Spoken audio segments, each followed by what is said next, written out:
ඔයා පාරයනකොට ගතේ තියෙන සතුර බෝතල වෙන්න පුළුවන් පස්්ටිකට වෙන්න පුළුවන් ටොෆි කොලයක් වෙන්න පුළුවන් ඒක පාරට විසි කරන්න නැතුව ඔයාගේ බෑගිකට දාගන්න පුළුවන් තරම් ස්වයම් පාලනයක් වට තියෙනවද ලෝකයේ ගොඩක් රටවල් තමන්ගේ රටේ ති නගර පිරිසිදු කරන්න බිලියන ගණන් වියදන් කරනකොට ලෝක එකම රටක් විතරක් මිනිසුන්ගේ මොඩේ පාච්චි කරලා තමන්ගේ රට ලෝක පිරිසිදුම රටක් පාට පත් කර ඒ තමයි සිංගප්පූරු හැබැයි සිංගප්පූරු කියන්නේ ඒ කාලින්දා පිරිසිදු රටක් නැක මුල් කාලයේදී සිංගප්පූරු ඉතා අපිරිසිදු ලෙඩරෝගරි පිරිච්ච දූපත ඉතිං සිංගප්පූරුව නීති ඉතරත් දාලා තමන්ගේ රට මෙච්චර පිරිසිදු රටක් කරගත්තෙකෝ මේක වැඩි පස්සේ මොක්හරි මම විද්‍යත්ව රසක් තියෙන පුළුව අද සංවාධ තුළින් කතා කරන්නේ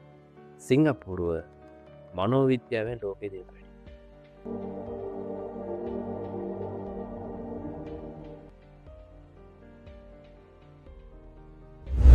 මනෝවිද්‍යාව තියෙනවා සුප්‍රසිද්ධ සිද්ධාන්තයක් මේට ගැන්නේ බින්ඩෝස් බ්‍රෝගන් තීරිගෙන් මෙතැදී කියන්නේ ගොඩනැගිල්ලක ජනලයක් වීදුරුවක් කවුරනකින් කල්ලදාපුවා එක දවසක් කැන එක කිසිම නඩත්තුවක් පෙන නෑ එක ඔය අතැල්ල දාරයනවා ඉතින් ටිකදසක් යනකොට මේ බිල්ලින්න ගෙන ඉතුරු විදුරයක් කල්ල දාන ඉතින් ඉනිස්විතාන්න මේක අතැරලාපු බිල්ලින්න කියන තින් ටික දසක් යනකොට ඒ බිල්ලින ඉතුරු විදුරයක් කල්ල දාන ඉතින් අපිරිසිදුකම ගැන මෙන්න මේ වගේම කවුරන මනුස්සෙක් එක දැනකට කුණුදාන පටන්ගන්න ටික දසක් යනකොට එක දිහ බලගින් තවයි කෙනෙක් දෙන්න කුණුදාන ඔය විදිහට ගම මිනිස්සු ඔක්කොම ඒවට ඉන්න මිනිසු ටික ඔක්කොම දෙන්න කුණුදාන පටන් ඉතින් මෙතන කුණු කන්දක් හැදෙන ඒ විදිහට තැන්තැන්වල කුණු කඳු හැදිලා සම්පූර්ණ රටම අපිරිසිදු බවට පත්වෙන ඉතින් මේ දේ තේරුම් ගත්තා සිංගප්පූරුවේ නායකයෝ එයාල කරේ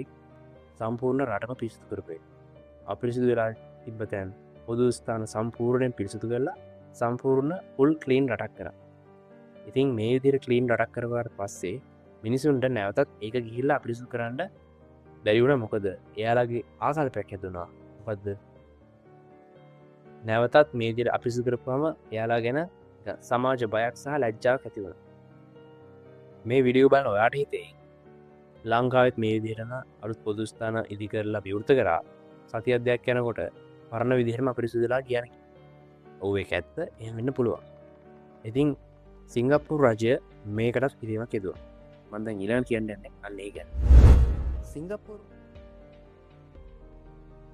සිංගප්පූරුට කියන්නේ ෆයින් සිටි කියලා මේකට තේරුම් දෙකක් තිය එකක් තමා ලස්සන නගරේ අනිතික තමා දඩ ගහන කර සිංගප්පූරුවේ පාරකට කෙල ගැහුවත් යාල දඩගහ එක්තර වර්ශයක සිංගප්පුරු සම්පූර්ණය මෙයාලගේ රටෙන් චුවිංගම් කෙනක තහනම් කර මොකද මිනිස්සු චුවිංගම් කාලා පාට සික්ල දාර ඒකස එක තැන්තැන්ගල ඇතුම දුම කරදරයක් ඒ රටේ මිනිසුන්ට ඉතින් චුවිංගම් කියනක සම්පූර්ණයෙන්ම රටෙන් තහනම් කර ඉතිං මේ දියට සිංගප්පුරුව පරිසරය ආරක්ෂා කිරියෝ සම්බන්ධය දැඩි නීති සම්පාධනය කර වගේම ඒවා නිසි පරිදි ක්‍රියාත්මක කර මේ නිසා කාලෙත් එක්කම සිංගප්පූරුවේ සමාජ අනුකූලතාවය එමතත සෝෂල් කම්පලන්ස එකත් නිර්මාණය කිරීම සිංගප්පූරුට හැකියාව ලැබුණ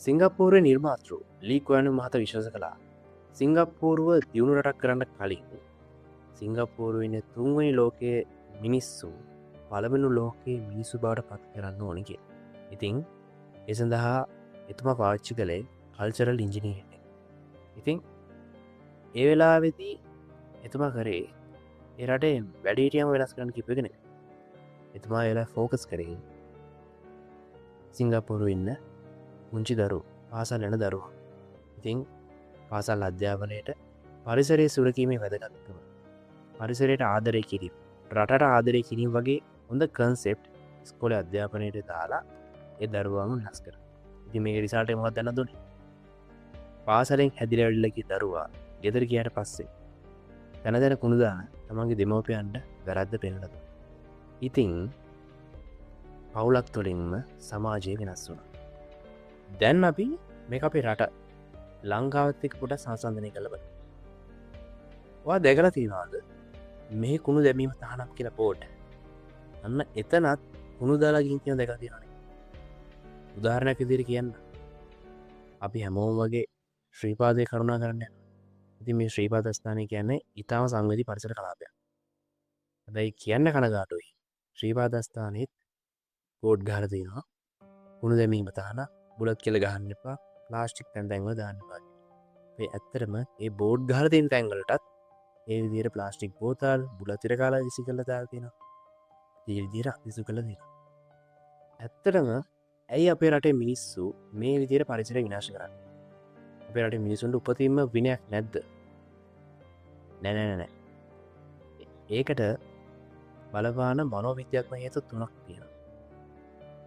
අපේ රටේ මිනිස්සු තමන්ගේ ගෙදර ඉද්දී ගේ අවට පුදුම ලස්සනට තියන් ඉන්නවා. හැබැයි තමන්ගේ කුණුට ගිහින් පාරට දාන්න. ගොඩක් වෙලාවට අපේ රටේ මිනිස්සු තමන්ගේ ප්‍රයිවට් ප්‍රොපර්ටි ගැන ලොකු ගැක්මක් තියෙනවා. හැබැයි පබ්ලික් ප්‍රොපර්ටි එකට එහෙම ලොකු අවධානයක් යොමු කරන්නේ නැහැ. මිනිස්සු හිතන්නේ තමන්ගේ ඉඩම තමන් ඉන්න ගෙදර ලස්සන තිබ්බොත් ඇති කියලා. හැබැයි අපේ රටේ මිනිස්සුන්ට අමතක වෙච්ච දේ තමයි මේ පොදු දේපල පබ්ලික් ප්‍රොපර්ටි කියන එකත් අපිට අයිති දෙයක් කියන එක. සිංගප්පූරුව මුලින්ම වෙනස් කරේ යන්නේ.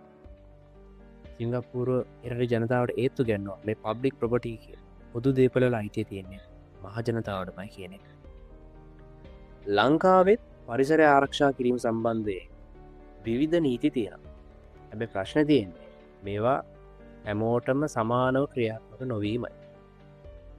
ගොඩක් වෙලාවට මිනිස්සු හිතනවා අහුනොත් කීයක් හරි දීලා ෂේප් වෙන්න පුළුවන්. එහෙම නැත්නම් කවුරුත් බලන් හිටියේ නැත්නම් කුණු ටික දාලා ෂේප් වෙන්න පුළුවන් නීති ගැලවීමක් තියෙනවා කියලා. හැබැයි සිංගප්පූරුව ඒ රටේ නීතිය හරියට ක්‍රියාත්මක කළා. පක්ෂපාත තරාතිරම ભેදකින් තොරව නීතිය හරියට ක්‍රියාත්මක කරපු නිසා කාලයත් එක්කම සිංගප්පූරුවේ මිනිස්සු ඒ රටේ නීතියට ගරු කරන්න පුරුදු. සිංගප්පූරුවේ මිනිස්සෙක් පාරට කුණු දැම්මොත් එන ඒක බලන් ඉන්න අනිත් අයට ඔහුව පේන නිකන් නූගත් ශිෂ්ට සම්පන්න නොවන පුද්ගලෙක් විදියට. ඉතින් මේ සමාජයට තියෙන බය නිසාම මිනිස්සු පරිසරය ආරක්ෂා කිරීමට පෙළඹුණා. හැබැයි ලංකාවේ මිනිස්සෙක් මේ විදිහට පාරට කුණු දැම්මොත් එහෙම ගොඩක් වෙලාවට මිනිස්සු දැක්කේ නෑ වගේ යනවා. ඉතින් සමාජය තුළම මේක නෝමලයිස් වෙලා සාමාන්‍යකරණය වීම නිසාම තමයි අද අපේ රටට මේ විදිහේ ඉරාමක් අත් වෙලා තියෙන්නේ. ඉතින් ලංකාව වගේ රටක නීති දැම්මත් මිනිස්සු ඇයි පරිසරය විනාශ කරන්නේ? ඒ වගේම මිනිස්සුන්ගේ මේ තින්කින් පැටර්න් එක ඇත්තටම වෙනස් කරන්න අමාරු ඇයි? ඔයාගේ අදහසත් අනිවාර්යයෙන්ම පහලින් කමෙන්ට් එකක් විදිහට දාගෙන යන්න. ඒ වගේම මිනිසුන්ගේ හැසිරීම මේ වගේ සමාජයේ පිළිපස යන මනෝවිද්‍යාත්මක විශ්ලේෂණාත්මක තොරතුරු හොයන ඔයාට අනිවාර්යයෙන්ම මේ මතක් කිරීම සංවාද channel එක subscribe කරන්න. ඉතින් අවසාන වශයෙන් සිංගප්පූරුව අපිට කියා දෙන පාඩම මොකක්ද? රටක් දියුණු වෙන්නේ සල්ලි වලින්වත් ඒ රටේ දේශපාලඥයන් නිසාවත් නෙවෙයි. රටක් දියුණු වෙන්නේ ඒ රටේ මිනිසුන්ගේ මයින්ඩ්සෙට් එක, thinking pattern එක වෙනස් වෙච්ච දවසට. ඉතින් පිරිසිදු රටක් කියන්නේ ලස්සන විතරක්ම නෙවෙයි. ඒක ඒ රටේ මිනිසුන්ගේ විනය සහ ශිෂ්ටාචාරය හැඩපත වගේ. ඉතින් ආදරණීය ප්‍රේක්ෂක ජනතාවන් ඉල්ලන්නේ තමන්ගේ රටට අපේ රටට ආදරය කරන්න. ඔයාට හුස්ම දෙන මේ පරිසරය රැක ගන්න.